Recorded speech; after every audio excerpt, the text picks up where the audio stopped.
my name is Ryan Cam, and welcome back to the 1999 Project. This is yet another busy week for the 99 Project, and I have my dates right this time. I'm not covering Dick the Unmaking of a President. I am covering some very significant movies, not just for movie history, but just history in general, if you really think about it. And I know that sounds sweeping, but in a way, it is also true. I'm talking about a movie that launched a director, two of them, as a matter of fact. One, a remake that is far better than I could have ever anticipated, and a superhero film that was way ahead of its time. So let's get cracking. Starting off with one of my all-time favorite movies, The Iron Giant. The Iron Giant. Hey everyone, editing Ryan here, just interjecting before we continue. Like a complete klutz, I forgot to mention that I actually wrote about The Sixth Sense and The Iron Giant for a site called FromTheFourthRow.com. Dan Skip Allen is the editor over there. He has let me write a couple of articles over there and is going to let me write some more. I do appreciate the opportunity. But the articles on The Iron Giant and The Sixth Sense are in the description. Go give those a read for more of my in-depth thoughts. But back to the video. The Iron Giant was directed by Brad Bird, who in the animation world would go on to direct both of the Incredibles movies, and in live action would direct Mission Impossible Ghost Protocol, my favorite Mission Impossible movie and one of my favorite Pixar movies. Brad Bird is just all right with me. And the movie was initially released to middling, if poor reviews, or not reviews, but attendance in terms of audiences, but has since grown a massive following, so much so that in 2015, a restored version of the film was released, and it found another audience. I've already covered this movie in its standalone video, The Iron Giant is Better Than You Remember. I'll put it somewhere on the screen here. Honestly, I don't think I could cover anything new that I hadn't covered in that video. So instead, I'm going to just do a bit of a breakdown of my favorite scene of the movie. And it remains one of my favorite scenes in the movie, but also one of my favorite third acts of a movie ever. After everything has gone down, the US Army is involved. A nuclear missile has been launched thanks to that frickin' klutz, Kent Mansley. He launches the missile. The missile is on its way up into the sky. The realization is set in that it's going to strike Rockwell, basically turning Rockwell, Maine into 3 Mile Island, only for the Iron Giant to make the ultimate sacrifice. And I'll be splicing in clips throughout, but honestly, I don't think I could say anything to just underscore how epic this scene is. You stay. I go. No following. I love you. Always hits me right here is when Hogarth's voice is repeating in the Iron Giant's head of "You are who you choose to be." The giant closes his eyes and he says, Superman. and then the giant meets the nuke head first, explodes in the sky, and saves the town. What else do you want me to say? This movie is amazing. It's one of the greatest animated films of the 20th century. If you have not seen it, see it. That's your homework. Next up, The Sixth Sense. Please make them leave. I'm working on it. Sixth Sense was directed by M. Night Shyamalan. I don't think I need to explain who that man is. And the movie starred Haley Joel Osment, Bruce Willis, Toni Collette, and others. It tells the story of a young boy named Cole, played by Osment, who has the ability to... Well, I'll just let him say it. I see dead people. He can not only communicate with the dead, but is in a way a bit of a lightning rod for spirits who have unfinished business on Earth. And so he finds a kindred spirit of sorts in the form of Dr. Malcolm Crowe, played by Bruce Willis, a child psychologist who is recovering from his own run-in with one of his former patients. Shyamalan might just go down as the most hit-or-miss filmmaker of all time, and while he had directed two movies before this, Praying with Anger and Wide Awake, this was the movie that launched his career, so much so that 25 years later, he is still getting work on the strength of this is the guy that directed The Sixth Sense. The movie was nominated for Best Picture at the Academy Awards, the first horror movie in a really long time to do so. And I honestly don't know what I could add other than just it's a truly epic movie in every sense of the word. So I'm going to do what I did for The Iron Giant and just talk about one of my favorite scenes of the movie. It's when Cole reveals to his mom about his powers. They're stuck in traffic because of an accident, and he reveals that he talks to his grandmother and knows information about his mom's childhood that he would not know about unless it was told to him. She wanted me to tell you. Oh, please She wanted me to tell you she saw you dance. Asked her a question. What did you ask? Do I make her proud? Everybody rants and raves about how good Toni Collette is in Hereditary, and she is very good indeed, but she is excellent in The Sixth Sense. This is honestly some of her finest work right here. She's not in the movie as much as you might think. This is really the Haley Joel Osment show, for lack of a better example, or lack of a better word. But Toni Collette just crushes every scene that she is in. It goes without saying, but she does. This movie also contains the modern example of a twist ending. While twist endings have been popularized with TV shows like The Twilight Zone, and sci-fi movies like Soylent Green had done big reveal endings before, The Sixth Sense is the go-to example for modern audiences as far as the twist ending goes. And this ending just still rocks me to the core to this day. It's getting an amazing grade. It's one of the greatest thrillers, one of the greatest ghost movies of all time. If somehow you have never seen it, see it. I purposefully did not talk about the ending beyond saying there's a twist at the end. I am fairly certain if you're watching this video, you know the ending I'm talking about, but there's a good chance someone is watching this that has not seen the movie. See it. That is also your homework.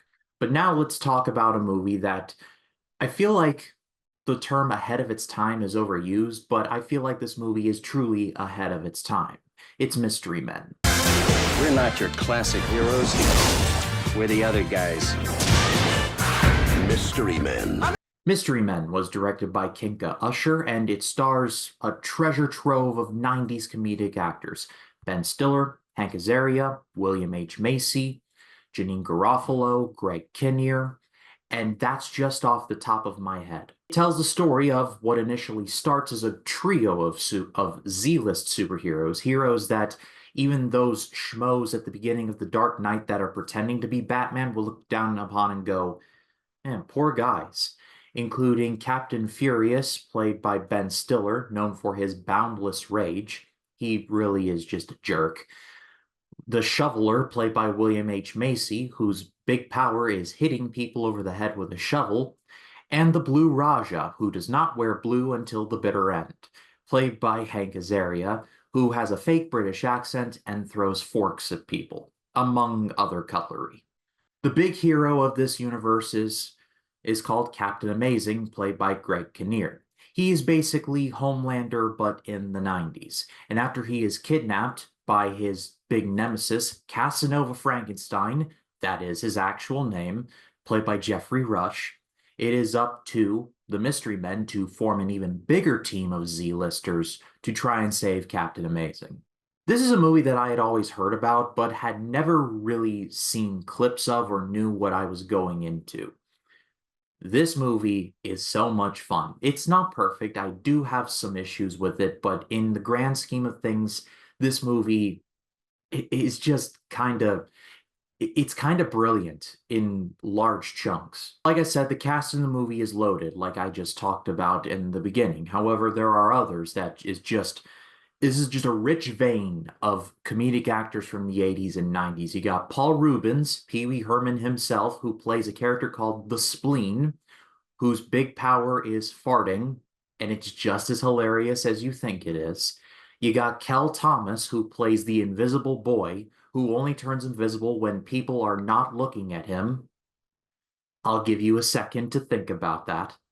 Wes Studi plays the Sphinx, who speaks in philosophical riddles that even a fortune cookie would be just saying no to the point where even the heroes are finishing his phrases before he finishes them. And Janine Garofalo, who plays a character called the Bowler, who has her father's skull trapped inside of a bowling ball. The bowling ball is cursed, and she throws the bowling ball at people. I have drank in nearly half a gallon of water today. I am not on any illicit substances. I am of sound mind and body. I cannot make that up. The enjoyment of this movie really comes down to just how kind of meta it is. And I talk about how my dislike of meta-based movies can fill a book. But here, it actually kind of works, especially when I'm watching this in 2024. If this movie were to come out today, I think it would have done way better than it did at the box office, because when I say this movie was ahead of its time, I meant it. Nobody saw this movie, and it has aged like a fine wine in certain parts. Greg Kinnear is great as Captain Amazing. I love his uniform, how it is adorned with corporate sponsorships looking like a NASCAR driver. Even Jeff Gordon will look at this guy and be like, have some class, man. Jeffrey Rush is predictably fantastic as Casanova Frankenstein. If you enjoyed him in the Pirates of the Caribbean movies, watch Mystery Men. He is just as fun in this, if not more so. And really, what this movie comes down to is the comedy. Is this movie funny or is it not? And 8 times out of 10, this movie is quite funny indeed. In terms of my problems with the movie, I think it really comes down to tonal shifts. This movie, it shifts tone rather fast. And it comes down to, in the beginning of the movie, we see the big city where this all takes place in, Champion City. It looks like if Joel Schumacher directed the original Blade Runner. I would have loved to have seen that movie, but with the outlandish powers that all of these people have, it just doesn't fit. And I'm not suggesting the movie take place in, like, say, Chicago, like The Dark Knight did, even though it was renamed to Gotham there, but it's pretty much Chicago. But the big city combined with these big heroes, it feels like oil and water. And there's certain scenes where they play tricks with the camera that just get very annoying. You will get tired of fisheye lenses at a certain point. But that doesn't change the fact that this movie is a lot of fun. I'm giving this a great rating. Severely underrated. Check this one out if you have not. But now let's close things out for this week by taking a look at a remake that is essentially the 5th Pierce Brosnan James Bond film. It's the Thomas Crown Affair.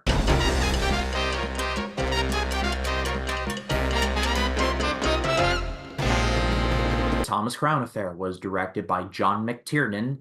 Yes, Die Hard and Predator, that John McTiernan. And the movie starred Pierce Brosnan and Rene Russo, among others. And it is based on the Steve McQueen film of the same name. It tells the story of a man named Thomas Crown, played by Brosnan. He is an obscenely rich man. Like, he is somewhere between Bruce Wayne and Scrooge McDuck in terms of net worth, I would imagine. He has a lot of money and is very bored. And so, as his new hobby of sorts, he robs museums of their art. Yes, really. It has gone on to the attention of an FBI agent played by Rene Russo, and so it is up to her to bring Mr. Crown to justice. But they both do not count on the fact that they are falling madly in love with each other. Like I said, this movie very much feels like the 5th James Bond movie with Pierce Brosnan at the helm. Hell, we're getting a James Bond movie a little later in the project with The World Is Not Enough. I honestly get that and Tomorrow Never Dies always crisscrossed. I'll fix it in post if I got it wrong. But we're getting a James Bond movie later on in '99. So to have this movie and that Bond movie come out the same year, it was a good year to be Pierce Brosnan. I guess that is my point. And he is really good in the movie. I think what makes the movie work is just how suave he is. He doesn't communicate his boredness of his situation like just a what am I going to do with all my money? Like if we had that amount of money, we would do some of the stuff that Thomas Crown would do, like go boating. He would tip the boat over. He would throw away $100,000 on a bunker shot at a golf course. As a bit of a golfer myself, I can confirm no bunker shot is ever worth six figures. And in general, just, I hate to use this phrase, but living his best life. That's what Thomas Crown is doing. And Rene Russo's character is trying to figure out how he is stealing this art, if he is stealing it at all. I love how the movie doesn't really give you a solid answer on that. It kind of reminds me a little bit of The Accountant, the Gavin O'Connor movie. Not exactly in tone necessarily, but in terms of the hero's motivations, I guess. Maybe I'm just tilting in a windmill, but I got a lot of Accountant vibes from this. And ultimately, this movie is just fun. The movie just knows exactly what it is and just plays into that. There's a lot of entertaining sequences. Pierce Brosnan and Rene Russo are they're just really good together. I'm going to give this a great rating. This was a breeze of a time, and I did not expect to like this movie this much, but I did. But I pass it off to all of you. What did you think of all the movies that I've talked about? Let me know in the comments. I'd love to read what you have to say. And stay tuned for next week where, among other things, I will be covering the Steve Martin and Eddie Murphy joint called Bowfinger, along with a strange oddity, I believe, featuring Kiss, called Detroit Rock City. But my name is Ryan Cam, and I'll see you in the next one.